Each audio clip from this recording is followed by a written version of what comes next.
Good morning, good afternoon, good evening, whenever this happens to be arriving in your reality and now.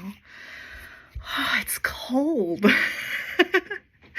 I was taking a look at the temperature, and Alaska is like 1 degree colder than here right now. Like, I'm pretty sure I moved away so I'd be warmer. I'd been mulling over big events that happened in my reality of life. My late husband and I were in the process of adopting a little boy, and his biological birth mother had issues with drugs, and he was born incredibly premature and in a lot of pain, and he had to detox his body. This caused a need for 24/7 care. Before the adoption became final, he died of acute pneumonia. And in some ways, that put a halt to me. I was no longer interested in EMS, and I closed down our fostering aspect of our reality. Seeing my children process so much pain and the pressure that put on our marriage. Death is a really common thing to break up marriages, especially if it has to do with children. Fast forward 8 years, and we have a drug addict strike our car and killed my husband and our 6-year-old daughter. He was high on methamphetamine. I personally don't partake in hard drugs. I have and I do smoke marijuana, but I'm not into heroin, crack, methamphetamine. And I started asking people about it, those that partake that way. And what does it feel like? Why do you do it? Those kind of things. Overall, the impressions I got back is it's a cheap, artificial, fake high. Cheap, artificial, and fake. You have a really high up, and then you have a really crash down. I am not into superficial. I have a appreciation for things that last and that have depth, meaning. It's easy, well, it's not always easy to put a smile on your face and pretend to be happy when you're not. It's unkind to yourself to do that behavior, by the way. But it's easy to put on a smile. It's easy to do surface. And I think because of its ease, a lot of people settle into just surface relationships, surface connections, artificial and fake. A lot of this channel is going to be about empowering who you are, what you are, how you feel, the quality of your life, the things like that. So, breaking through artificial, superficial, and fake. Losing, that's quite a few. Hold on. Perception, root, discernment, connection.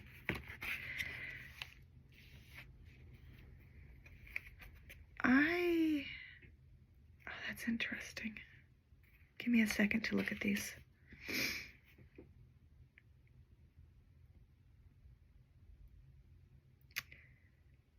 When our son crossed over, I was honored and blessed to be invited to the biological family's funeral service of him. And I held his biological mother close, and I told her thank you. I was thanking her for the birth and the gift in the life of her son. Who he is, I would not have gotten to know without who she was to bring him to me.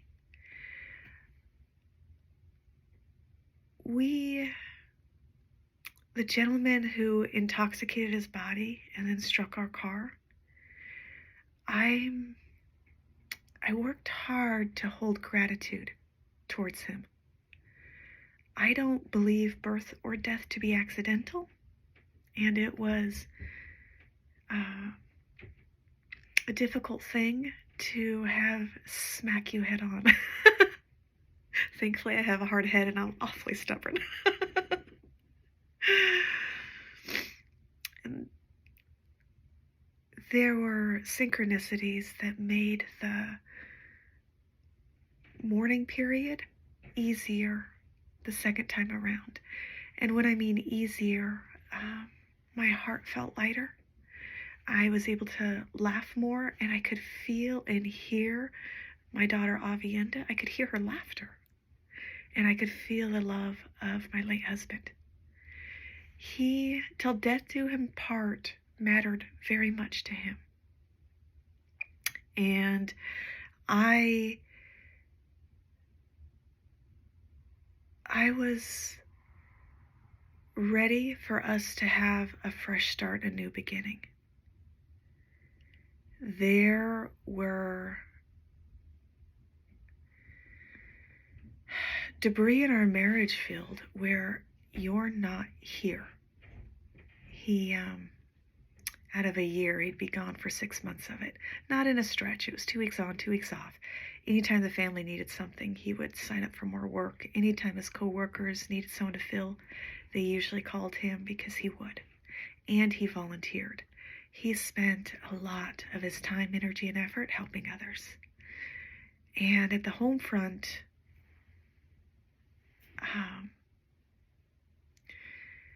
we supported those choices and behaviors, but it took its toll.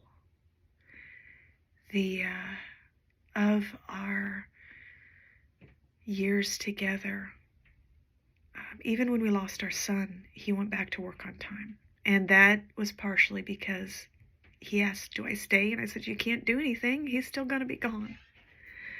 Which, in hindsight, I would have been kinder to myself and say, yes, stay. I need hugs. But at the time, what can you do? Gone is gone. So he left. And he told me throughout the years together that he really regretted that.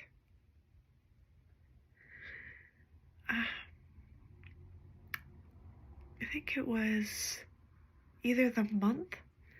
It was very recent from when the June Subaru kiss happened.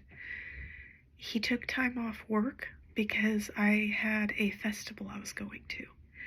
And I had a booth there and blah, blah, blah, blah, blah. So he took time off work and he watched the kids. And we were switching our reality. He was retiring and wanted to be home with us. That was taken.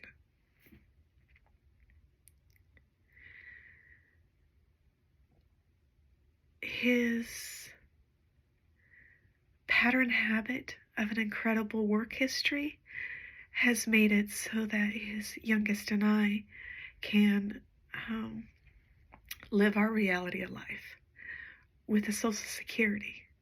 And that gives me the opportunity to do this, to resituate ourselves, to get the medical requirements our daughter needs. She was also in that Subaru kiss, the one who survived. And it's given me time to refocus what matters the most to my heart center. And that is quite a blessing. My late husband had a Peter Pan complex. There are some advantages he had with me as his wife because I did the heavy lifting on a lot of things. I held the home stable as he came in and out. and he knew it. And he appreciated a lot of that. The Peter Pan complex, he didn't want to grow old. And the people who responded to our car crash, Subaru Kiss is a more gentle way I put it, because I say crash, my body tenses. They knew him. He was well known for all his service that he did. He went out in a way that felt good on his heart. And he didn't have to go through, his parents had strokes, and he took care of them until they crossed over. And that left a heavy mark on his heart. So he got to die the way that he wished. And I appreciate that he's in heaven with our kids. So when I look at that discernment, when I look at it through that veil of perception, I can look at the person who struck us and realize that that's not what we asked for. It's not what we wanted. It is how the universe responded. I would like to create a reality where people are able to feel their emotions, connect to who they are, and strengthen the choices that make them happier, calm, connected, your authentic self. Drug addiction, any addiction, anything that you subconsciously have to do to feel better in the moment, I consider addiction, whether that is sugar, whether it is thought, people, place. The only one that I think can temporarily hold into place is religious fever. I don't believe any God is telling us to kill others. That is man-made propaganda. God is internal to all of us and loves us all, including the one who struck us. He is just as loved, just as precious. The mother who harmed her unborn child, she is just as loved, just as precious. The choices that the mother made created a love bond that I got to have with my son and her son. Love doesn't divide, it multiplies. And to feel loved by source internal, you externally are not going to fall prey to things that just take, that siphon off your energy, that are out to harm and hurt. That's the bond, the higher self to self, that has my focal point. And I would like a way where crawling out of addiction is more of a leaping jump. I enjoy this. My own walk of reality had me at one point in my life terminally ill and bedridden. And when people look at me now, they presume I've never had bad or wrong or ouch or my own illnesses surprise people when I tell them. I've also had a 1.2 centimeter tear that disappeared. I have autoimmune that is no longer present. Things like that, where my body physically created apoptosis and my higher self stepped into self and everything went to alignment for what works best for my body. Sharing that kind of information, sharing that kind of energy, sharing that power from my third eye to the collective will help those that struggle with and are stuck in addiction. One of the ways that you can stay in addictive, toxic behavior is not knowing there's anything better. That's why you have to be careful with perceptions. If you see someone and you're like, oh, well, that pretty face is a this, or that dark colored person is a that, or that white person is a, or that Asian, that when you classify and group things from your prejudgment, like if you don't know any better, you close off the gifts that that soul family has for you. And that is part of our reality of life because we are birthed from wars and fear and other unkind toxic behavior patterns that don't support divine masculine energy in harmony. So give me a moment. I'm going to go grab a candle.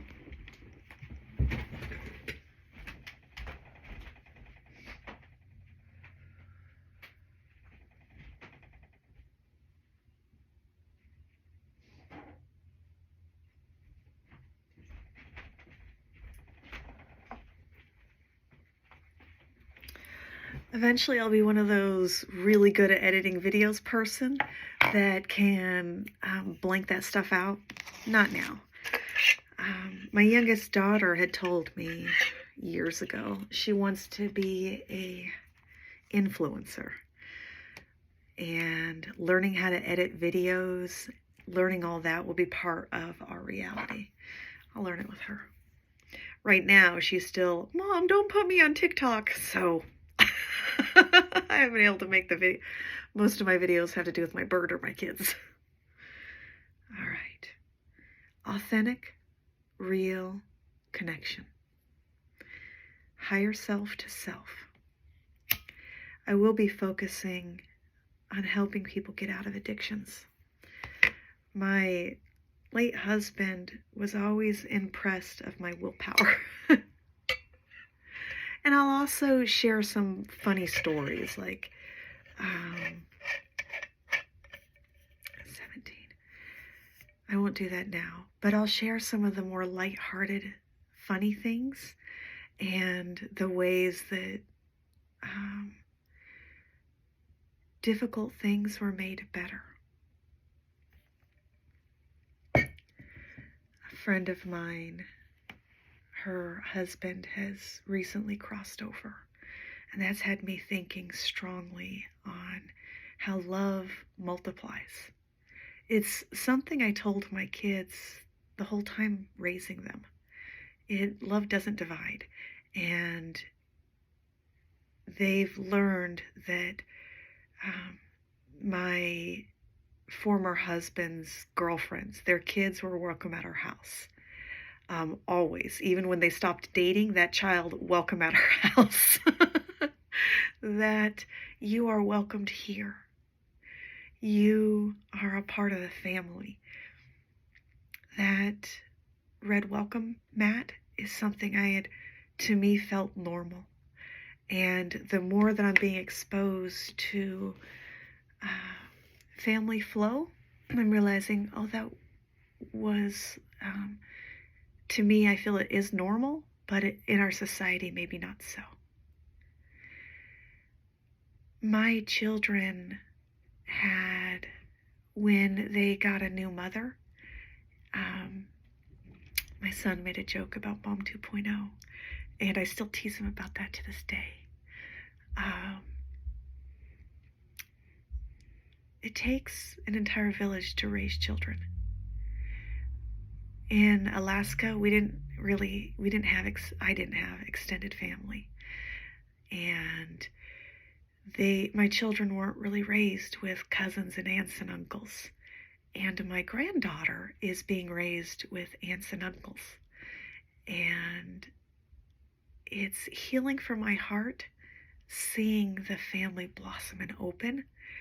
I had remembrance of going to family for cousins' birthdays and celebrating so-and-so's graduation and going to family events. And I wanted that on my children. I wanted them to be raised in a cluster of love.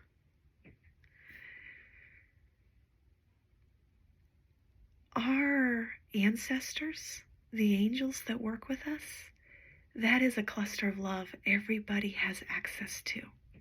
To feel that embodiment of it, it helps to feel worthy.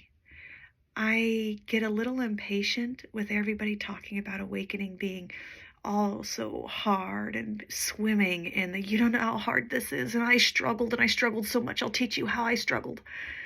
I am a little like, don't teach me how you suffered. Teach me how you enjoyed, how you persevered in a way that strengthened you. Focus on the solutions. And especially in the spiritual realm, in the spiritual world, there's a lot of people that swim in their depressed state. My past lives, when they started coming to the surface, most of them ended in uncomfortable ways. My strongest past life memory with my late husband was him watching me burn. My reality of life with him was him as a firefighter always putting out fires. Those became connected as he crossed over. Our past lives add to what we are and are now, but there is a pain block at times. And I also believe there are ways to soften and embody a wholesome, free-spirited, I've got this, you've got this, we can do this. Today is better than yesterday, tomorrow even greater, and looking forward to good things. And when you know that healing is possible, when you know that it can be better, it is better, it will be better. That kind of energy helps you not be in a addictive state. Yeah. So definitely not into superficial. Bottom of the deck. Delight. Hello, Delight. Top of the deck. Prosperity. Okay, we're going to put Delight right on top of the root with Prosperity looking at us. Put your feet on the floor.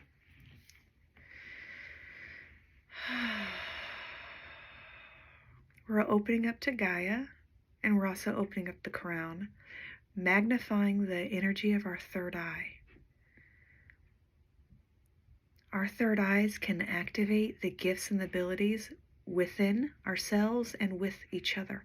That's why when you get people to come together, it is church. It is a creation of sacred divine space. My belief and my desire to see your highest, greatest good come forward holds that connection true. Okay. Opening up to Gaia and our crown chakra. Niasutaria shasuiataria kromania sashuiataria poiataria sushuia niesa poiataria sokoteria shatia noia moiataria tokoteria saya. Niasa shasuiataria the kosha somona riataria tatarakokaria shasataria trishasanaya. Niasa sususushataya. Niatusu poiataria the kudish samoniataya. And disperse. The back of my throat was tickling.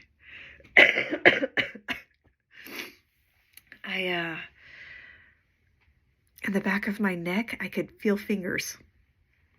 Not in a creepy way. It felt good, but it was a little distracting.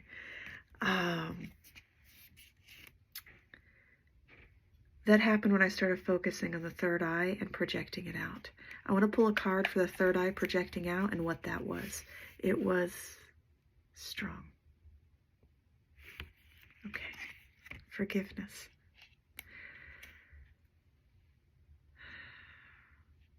One of the things that I did to help me is I forgave myself for the situations that I experienced. I forgave myself for my the things that I walked through, and I forgave external for the behavior and the actions I had seen and were shown. Okay, and for the light language. Realization 37. All right. Take care, be well,